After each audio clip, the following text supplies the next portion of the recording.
क्या प्रधानमंत्री नरेंद्र मोदी जंग रुकवाएंगे? ये सवाल इसलिए बन रहा है क्योंकि प्रधानमंत्री नरेंद्र मोदी मिडिल ईस्ट में जंग जारी है, उसके बीच अलग अलग देशों के साथ संवाद स्थापित कर रहे हैं। और इसी से जुड़ी बड़ी खबर बता दें, ईरान जंग के बीच फिनलैंड के राष्ट्रपति का बड़ा बयान सामने आ रहा है। पीएम मोदी चाहें तो रुकवा सकते हैं जंग, ये कहा गया अलेक्जेंडर स्टब की तरफ से।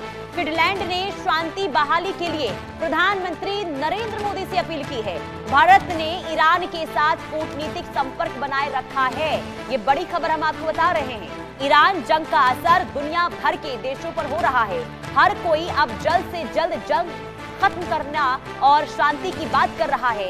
इस बीच फिनलैंड के राष्ट्रपति अलेक्जेंडर स्टब ने बड़ा बयान दे दिया है और उन्होंने ये कहा है कि मिडिल ईस्ट में जारी तनाव को प्रधानमंत्री नरेंद्र मोदी कम कर सकते हैं। फिनलैंड के शांति बहाली के लिए प्रधानमंत्री मोदी से खास अपील भी की गई है और उन्होंने इसके लिए भारत का ईरान के साथ कूटनीतिक संपर्क बनाए रखने का भी हवाला दे दिया है। विदेश मंत्री एस जयशंकर ने ईरान के विदेश मंत्री सैयद अब्बास अरागची से कई बार फोन पर बातचीत भी की है, जिसमें क्षेत्रीय हालात पर चर्चा हुई है। वहीं प्रधानमंत्री नरेंद्र मोदी ने भी ईरान के राष्ट्रपति मसूद पेजेश्कियान से बातचीत की और दूसरी तरफ भारत ने खाड़ी देशों के साथ भी संपर्क जारी रखा है और वहां नागरिकों की मौतों पर चिंता भी जताई गई है। तनाव के बीच भी भारत ने अपनी ऊर्जा और व्यापार हितों को भी सुरक्षित रखने की कोशिश की है। कुल मिलाकर स्ट्रेट ऑफ हॉर्मुज में पाबंदियों के बावजूद भारतीय झंडे वाले जहाजों की आवाजाही जारी है, जहां भारत के 2 जहाज हाल ही में इस रास्ते से होते हुए भारत आए हैं। और ऐसे में देखिए, ये उम्मीद है फिनलैंड के राष्ट्रपति को कि प्रधानमंत्री नरेंद्र मोदी अगर चाहें तो वो ईरान से बातचीत करके इस जंग को रुकवा सकते हैं। ये कहा गया है खुद फिनलैंड के राष्ट्रपति की ओर से और उन्होंने ये कहा है कि प्रधानमंत्री नरेंद्र मोदी को बातचीत करनी चाहिए, खास करके ईरान के साथ कूटनीतिक रिश्तों को लेकर भी यहाँ पर हवाला दिया गया है। और ये कहा गया है कि ईरान के साथ कूटनीतिक संबंध जो है वो भारत के बहुत बेहतर है और ऐसे में प्रधानमंत्री नरेंद्र मोदी चाहें तो इस जंग को रुकवा सकते हैं, शांति एक बार फिर से बहाल हो सकती है। तो लोगों की उम्मीदें, खास करके आप सोचिए, अगर किसी देश के राष्ट्रपति को इस बात की उम्मीद है कि प्रधानमंत्री नरेंद्र मोदी ही इस जंग को रुकवा सकते हैं तो ये जीत भारत की है, ये भरोसा है भारत पर लोगों का। और ऐसे में राष्ट्रपति है ये फिनलैंड के, जो ये कहते हुए नजर आ रहे हैं कि प्रधानमंत्री नरेंद्र मोदी इस जंग को रुकवा सकते हैं। कूटनीतिक संपर्क बनाए रखने का यहाँ पर ईरान के साथ हवाला दिया है। उन्होंने ये भी जिक्र किया कि प्रधानमंत्री नरेंद्र मोदी जो है अलग अलग देशों से बातचीत करते हैं और ऐसे में अगर वो चाहें तो बातचीत के जरिए इसका समाधान निकाला जा सकता है। हमारे साथ मेहमान भी जुड़ चुके हैं, कर्नल टीपी त्यागी डिफेंस एक्सपर्ट के तौर पर हमारे साथ जुड़े हुए हैं। बहुत स्वागत है, गुड मॉर्निंग सर। और ये जो खबर हम आपको बता रहे हैं सर, ये जो प्रधानमंत्री नरेंद्र मोदी को लेकर फिनलैंड के राष्ट्रपति ने ये कहा है कि प्रधानमंत्री चाहें तो वही जंग रुकवा सकते हैं, तो इसको कैसे आप देख रहे हैं? नहीं, ये सही बात है। ये सही बात है कि आज दुनिया में बड़े बड़े लीडर्स हैं, शक्तिशाली लीडर्स हैं, जिनकी बड़ी ताकत है, जिनका 750 मिलिट्री ठिकाने हैं ऑल ओवर द ग्लोब। लेकिन वो लीडर जिसकी एक्सेप्टेबिलिटी सबसे ज्यादा है, जिसकी रेस्पेक्टेबिलिटी सबसे ज्यादा है, जिसकी क्रेडिबिलिटी सबसे ज्यादा है, वो भारत है। वो भारत है। ये चीज यूक्रेन और रशिया के युद्ध में भी देखी गई कि वहां बार बार ये कहा गया कि नरेंद्र मोदी जी अगर चाहे या वो मीडिएशन करें तो ये युद्ध खत्म हो सकता है।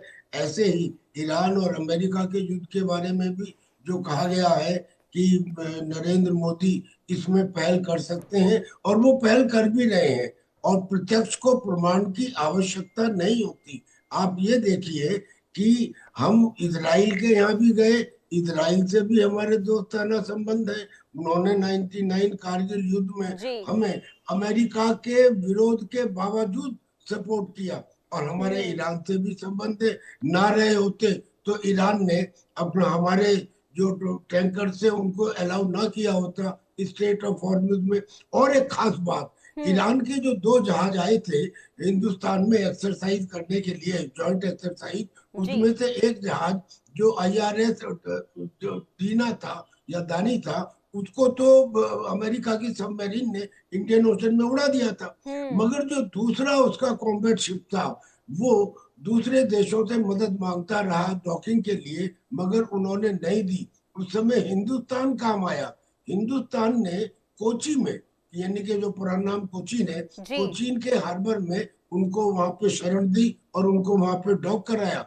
इस चीज का जिक्र ईरान के एम्बेसडर जो इंडिया में है उन्होंने किया भी, कि हिंदुस्तान ने हमारी मदद की और ईरान हमारा मित्र है और भारत हमारा मित्र है। अगर ईरान और भारत मित्र है, इजराइल और भारत मित्र है, तो इसे समझने में कोई रॉकेट साइंस नहीं है कि ईरान और इजराइल दोनों से बात की जा सकती है। ईरान से ये कहा जा सकता है कि आप अपनी इस फिलॉसफी को छोड़ दीजिए कि आपको इजराइल को एनिहिलेट करना है, और इजराइल से ये कहा जा सकता है कि आप उनके परमाणु कार्यक्रम को रद्द करने की बात को छोड़ दें। लेकिन मुझे ऐसा लगता है जी। कि ये युद्ध केवल परमाणु कार्यक्रम को रद्द करने के लिए है ही नहीं। ये युद्ध तो दरअसल में दो कारणों से है। एक तो इजराइल को ग्रेटर इजराइल बनाने के लिए, यानी कि मेडिटेरियन सी से जॉर्डन रिवर के बीच में जो हिस्सा है जिसमें जॉर्डन सीरिया वगैरह आते हैं वो इजराइल का है। और दूसरा ये कि दुनिया में सबसे बड़ा जो ऑयल रिजर्व है वो वेनेजुला का है, दूसरे नंबर पे रशिया का है और तीसरे नंबर पे ईरान का है। और ईरान का जो वो ऑयल है, एज यूजुअल अमेरिका की ये कोशिश रहती है कि ऑयल के ऊपर उसका अधिकार हो जाए ताकि वो उसे डॉलर में बेच सके।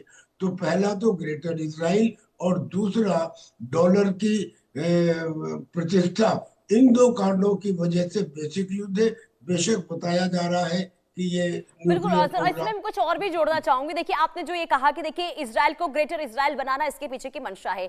दूसरी तरफ देखिए इजराइल और ईरान की दुश्मनी तो हम देख ही रहे हैं कि कितनी पुरानी रही है और यही इस वक्त इजराइल करता हुआ भी नजर आ रहा है कि कैसे ईरान को खत्म करना है। लेकिन दूसरी तरफ मैं यहाँ पर आपसे ये समझना चाहूंगी, अमेरिका की अगर हम बात करते हैं तो अमेरिका का अब तक कोई स्टैंड साफ नहीं हुआ है, क्योंकि अब तक 19वें दिन में डोनाल्ड ट्रंप हर बार बयान चेंज करते हुए नजर आए। कभी वो कहते हैं रिजिम चेंज करवाना चाहता हमारा मकसद है, कभी ये कहते हैं ईरान के लोगों को आजादी दिलवाना हमारा मकसद है, कभी कहते हैं न्यूक्लियर पावर को खत्म करना हमारा मकसद है ईरान के अंदर। तो ये जो अलग अलग यहाँ पर प्रतिक्रिया दी जा रही है डोनाल्ड ट्रंप की ओर से, तो ये तो समझ नहीं आ रहा है कि अमेरिका आखिर इस युद्ध में क्यों आया, आखिर उसकी क्या मंशा थी, आखिर उसने क्यों हमला किया। और ये भी माना जा रहा है कि ये कहीं ना कहीं इजराइल के बीच में अमेरिका फंस गया है। तो क्या वाकई में ऐसी स्थिति बन रही है क्या सर? हाँ, अभी देखिए अमेरिका में काउंटर टेररिज्म एक डिपार्टमेंट है। उस काउंटर टेररिज्म का जो चीफ है उसने आज इस्तीफा दे दिया। उसने क्यों इस्तीफा दे दिया?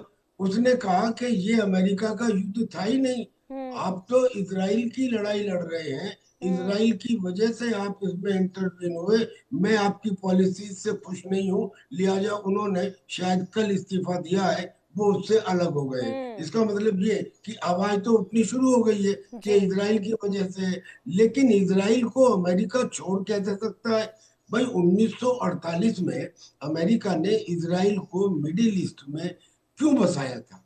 इसलिए बसाया था ताकि ये जो ऑयल प्रोड्यूसिंग कंट्रीज हैं मिडिल ईस्ट के अंदर, यहाँ पे अमेरिका का प्रभाव बना रहे। अमेरिका का कोई प्रभाव नहीं था उस समय।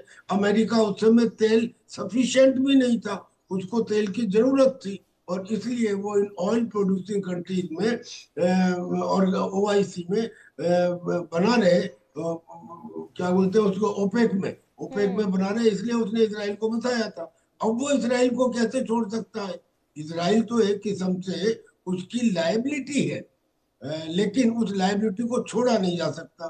दूसरी एक बात यह है कि अमेरिका का, आपने वेनेजुला में देखा होगा, उसका जो एम था वो क्या था कि वेनेजुला का जो तेल है वो जहां चाहे वहां बेचे। ईरान में भी यही होता था। ईरान में 1979 के इस्लामिक रेवोल्यूशन से पहले जब वहां पे पहलवी थे, तो उस समय में वहां का जो ऑयल था वो अमेरिकन कंपनीज के द्वारा रिफाइन किया जाता था। ठीक है, जहां वो ठीक है सर, मैं रोकना चाहती हूँ, यहाँ पे बड़ी खबर सामने आ रही है, इसके बाद मैं आपके पास लौटती हूँ। बड़ी खबर, मिडिल ईस्ट जंग में भारत फिर से क्या सहारा बनेगा?